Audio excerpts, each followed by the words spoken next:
Hey, what is up, guys? So, this is a deck that I actually picked up for Genesis, but I thought I'd actually test it out at locals with just playing in standard Yu-Gi-Oh!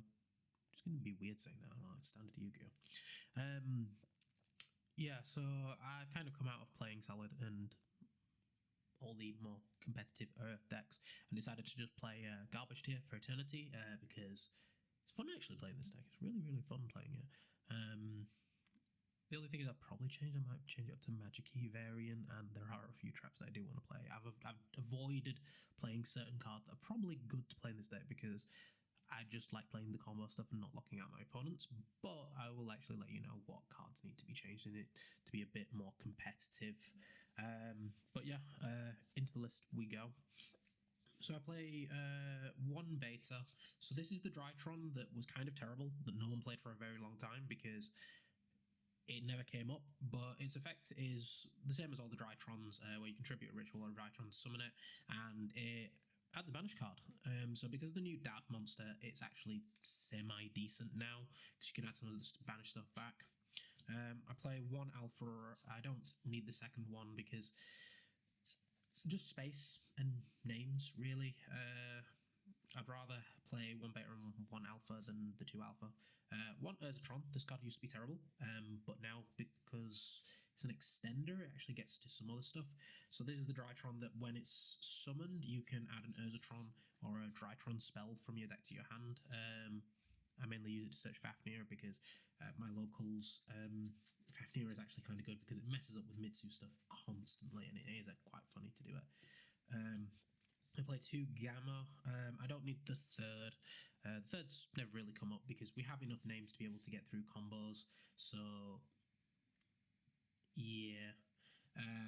3 Mewtwo. This is actually the new one. Mewtwo's effect is that, unlike the other Drytrons, you don't tribute to summon it. You can just special it if you've got a Drytron card, which counts the field spell as well. And when it's special summoned, it locks you into machine rituals. That's kind of the reason why I wanted to play the Magic Key stuff, but couldn't find it, left bulk at friends. And it searches for any Drytron card, so it does give you free extension, and it just means that this plus any other Drytron name is basically full combo now. 3 Alpha. I'm going to admit I'm illiterate and I don't read, and I do the standard thing that all Yu-Gi-Oh players do, where they see how a card works online and then just never read it. So I thought that this only added rituals. No, it can add Drytron monsters. Yeah, should really read cardboard. And then 3 Zeta, this adds the ritual spell. But that's all the Drytron names. I did contemplate playing multiples of some other ones, of multiples of Alpha, and multiples of Gamma to 3, but it's not really required as much. It's alright as it is. Sometimes there are points where I don't draw enough names, but I think that it did fine on testing and with multiple other things. Then we play the new Draconoids. This one's just a soft Omni Negate twice per turn. So if you make Dynamondo and summon it back, it can do 2 more negates. One of the regular Draconoids, I am tempted to put this up to 2 because I keep summoning this back constantly, and after it dies once, I summon this, and if it dies again, it floats into nothing else. So it does contemplate me playing a second. Then I play 2 Benton. I was going to play 3, but the amount of times where I walk into Droll, I don't end up searching the second Benton as much because of the fear of Droll. So I just don't want to have dead cards, basically. You don't need Natasha anymore because since the new time rules have changed, Natasha was really used to gain life points, and because Mewtwo locks you into machines, Natasha isn't actually going to do a whole load for you. It kind of does a whole load of zilch. Then I play the 2 Diviner. I originally played one of this, but the second one does come up. So usually what I will do is Benton searches into the Diviner, and then from there I can actually send off a Herald for a free search if I'm going first, or a Nittis for later. This is also useful because it makes Black Rose. My opponents just have let me walk into that, and yeah, that's fun. That's just really fun. And then for the hand traps, I don't really play that many. We just play the 3 Ash Blossom and the 3 Charmies. I am tempted to take the Ash out and just put Droll in because Droll puts in a lot more work this format, and Ash doesn't really do as much. If not, I was going to play 6 Charmies and 3 Fua, and 3 Perulius, so I just draw into the stuff and then just play board breakers from there. But for now, this seems to do enough because dropping the 1 Fua just gives me an extra 2 cards usually. And the extra 2 cards are just more Drytron names, which makes it harder for my opponent to do stuff. And most of the time when I drop Fua, my opponent just makes a lackluster board, which is kind of what you want them to do. Because if they make lackluster stuff, you can just make a Draconoid and kill them, because this deck outputs loads of damage really, really quickly. And then for the spells, we play 3 Emergency. This might as well just say Reinforcements of the Army, but for Drytron. 3 Nova, which summons Drytrons from the deck for free. 1 Meteorus. I used to play 2 of this, but I think 1's just fine for now. If I was going to change up the ratios, I might play a second, because it gives me something else that Delta can search, as well as the Urzatron for later. But unless I put the second Draconoids in, I think I will just keep it at 1 for now. Then the 1 Fafnir, I don't see a reason to play a second. At one point I attempted to just take it out completely, but after remembering that it reduces levels as well as reduces attack, it has messed up with the occasional Yummy player's field, because I've used this effect on the Metal Launcher and reduced the level, and it made them not be able to make Heralds, so that was kinda good. Then I play the 3 Droplets. Because everything summons itself back from the grave, it just means that I can just negate stuff by sending like 3 Drytrons from hand and then just pop off with 1 card left over. Then I play 2 Thrust. I don't really have the world's greatest thrust targets, but it does come up in the sense of it gives me free extension. Unfortunately, I couldn't find my Featherstorms, and also I kind of just didn't want to play it because I didn't want to go down the scummy route.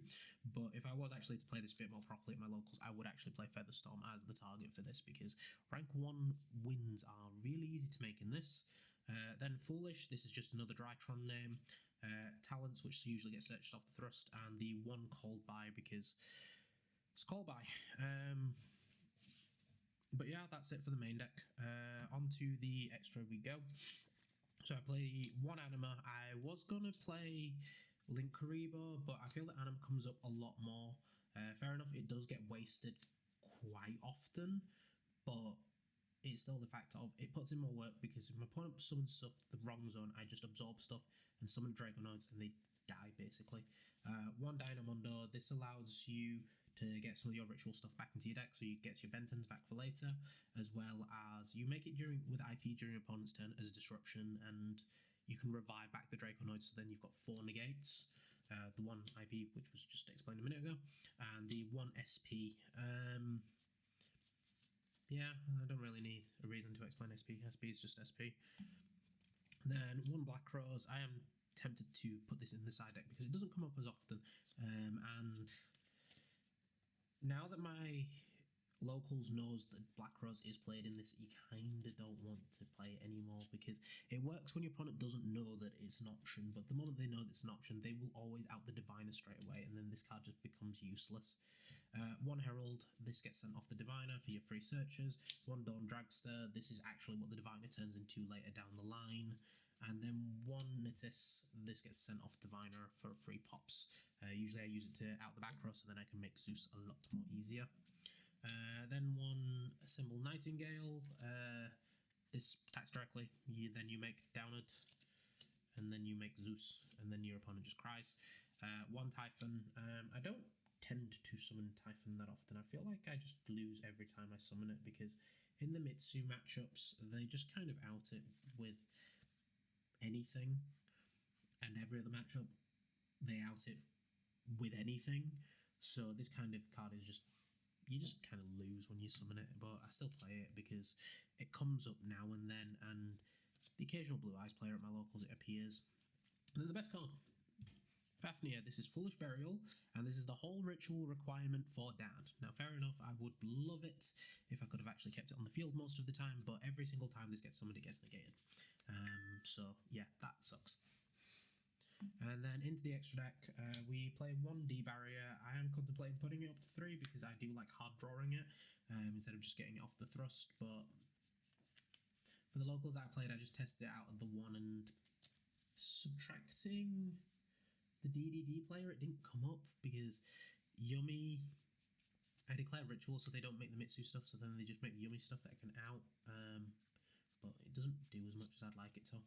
Then the 2 Lightning Storm, 3 Board Breaker. So I decided to do a little bit of the Triff idea of I would just put some Board Breakers in, so then I can just kill my opponent with the Draco Noise later. 3 Ruler, similar sort of strategy, just negate everything and then kill my opponent. 3 Lava Golem, outs everything, which is really, really fun. 1 Lanzia, just in case I come up against Malice. It's very unlikely, but it does sometimes happen, and the Lance just makes you just kind of auto-win from there, because it's also searchable. It's a fairy for some reason. I don't know why. 3 Droll. I decided instead of maining it, I think I'm going to start maining it, but it's okay-ish. And then I play the other Draconoids. The other reason I play this other Draconoids is because there's Sky Striker at my locals, and this just outs Sky Striker instantly. I just ritual this, Harpies their back row, and unless they've got droplets, they kind of just lose to it all the time. You probably shouldn't play this. If I was going to actually take this out for anything, I'd take it out for Consecrated Light, because in the Yummy matchup, you can summon the Consecrated Light, and then they have to deal with it straight away because they can't do the Mitsu stuff while it's on the field. And one of the guys at locals does play DDD, so you normal Consecrate, they just lose.